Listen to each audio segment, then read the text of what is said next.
मैं इस वक्त गुरेज में खड़ा हूँ और किशनगंगा दरिया के उस पुल पर जो भारत और पाकिस्तान को मिलाता है।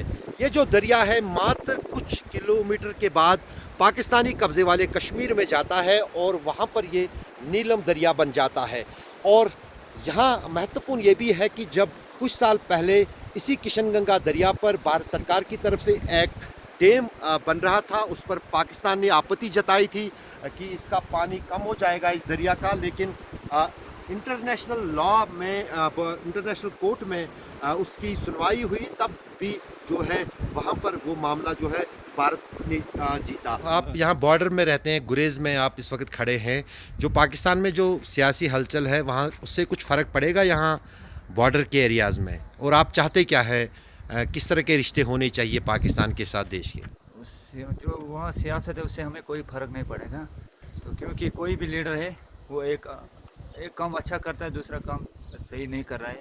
वो लोगों के वहाँ पे चाहत होती है जिसको वो बनाना चाहते हैं। और वे एक चीज़ हम ये चाहते हैं कि यहाँ अमन रहे, हिंदुस्तान और पाकिस्तान का रिश्ता कायम रहे। यहाँ जो सिल्क रूट था हमारे गुरेज का वो खुलना चाहिए, ताकि यहाँ के जो रिश्ते हैं उधर से इधर जो गिलगित में है यहाँ के रिश्ते, वहाँ के यहाँ तो आपस में वो मुलाकात कर सके, ट्रेड चले यहाँ की, और इससे जो हमारा रिश्ता है मजबूत हो सके। महत्वपूर्ण बात यह है कि जिस अंदाज से पाकिस्तान में बहुत तेज़ी से सियासी हलचल बदल रही है, वहाँ का प्रधानमंत्री बदला है, इमरान खान को इस्तीफ़ा देना पड़ा और वहाँ जो है नई सरकार का गठन हो रहा है।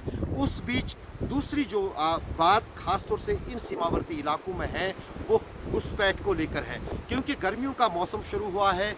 गुरेज वो इलाका है जहाँ पर सबसे ज़्यादा घुसपैठ की कोशिशें पिछले कई सालों के दौरान होती रही है और उनको सेना और बीएसएफ ने विफल कर दिया है। हमारे साथ हैं inspector general BSF Raja Babu, जो यहाँ सुरक्षा व्यवस्था का जायज़ा लेने के लिए खुद आए हैं। उनसे ही जानते हैं कि जो पाकिस्तान में हालात बदल रहे हैं, सियासी हालात, क्या उससे कोई फ़र्क सुरक्षा व्यवस्था पर पड़ेगा? और महत्वपूर्ण बात जो है, ख़ासतौर से अगर गुरेज इलाके की बात की जाए तो सबसे ज़्यादा जो है ये घुसपैठ के लिए जाना जाता है। यहाँ तक कि इस दरिया को भी रबर बोट्स के ज़रिए घुसपैठिए इस्तेमाल करते हैं इन्फिल्ट्रेशन के लिए। उसके लिए क्या उपाय किए जा रहे हैं बीएसएफ की तरफ से? सर, आप हमें बताइए, जो पहली बात एक जो पाकिस्तान में तख्ता पलट हुआ है, सियासी बेचैनी है, क्या उससे कोई असर भारत की सुरक्षा या सीमा की सुरक्षा पर पड़ेगा? देखिए, गुरेज वैली हमारे कश्मीर थिएटर का सबसे दूरस्थ इलाका है और ऑफ कोर्स यस, सीमा पार पड़ोसी देश के अंदर जो राजनीतिक हलचल है और ट्रेडिशनली भी ये एरिया इन्फिल्ट्रेशन रूट्स रहा है। कई सारे यहाँ इन्फिल्ट्रेशन रूट्स हैं जो इन्फिल्ट्रेटर्स ट्रेडिशनली इस्तेमाल करते रहे हैं, लेकिन हमारे जो बहादुर बीएसएफ सीमा प्रहरी हैं आर्मी के साथ मिलकर के उन्होंने बड़ी सफलतापूर्वक ग्राउंड को यहाँ होल्ड कर रखा है। और पास्ट में भी उन्होंने कई बार इन्फिल्ट्रेशन बिड को फेल किया है और हम चौकस हैं, अलर्ट हैं और मुझे पूरा विश्वास है कि सीमा पार से किसी भी तरह की नापाक कोशिश को हमारी ये जो बहादुर बीएसएफ का प्रहरी हैं सफल नहीं होने देंगे। महत्वपूर्ण बात यह है कि क्या क्योंकि कई बार इस तरह की इनपुट्स होते हैं, इंटेलिजेंस इनपुट्स की जो लॉन्चिंग पैड्स हैं, जिनमें से अधिकतर तादाद जो है यहीं इसी इलाके में माना जाता है, वहाँ पर कोई एक्टिविटी हो रही है घुसपैठ की? क्योंकि पिछले साल जो है और 1-2 साल में घुसपैठ जो है बहुत कम हुई है जम्मू कश्मीर। अब की बार क्या इंटेलिजेंस इनपुट्स हैं?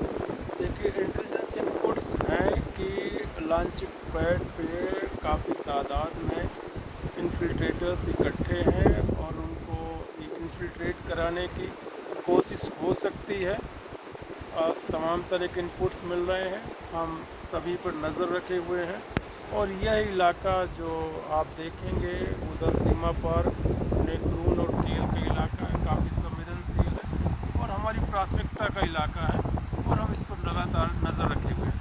तो ये थे inspector general BSF Raja Babu, जिनका साफ कहना है कि पाकिस्तान में जो सियासी हलचल है उसका उस पर नज़र तो टिकी हुई है जम्मू कश्मीर में सेना और सुरक्षा बलों की, लेकिन उसके साथ साथ जो खास तौर से इस वक्त प्राथमिकता है सुरक्षा बलों की और सेना की नियंत्रण रेखा पर, वो यही है कि जो ताज़ा घुसपैठ की फिराक में घुसपैठिए सीमा पार बैठे हैं उनको किस तरह से रोका जाए और घुसपैठ की कोशिशों को किस किस तरह से विफल किया जाए। गिरूफ अहमद के साथ अशरफ वानी, कुरैश, नियंत्रण रेखा, आज तक।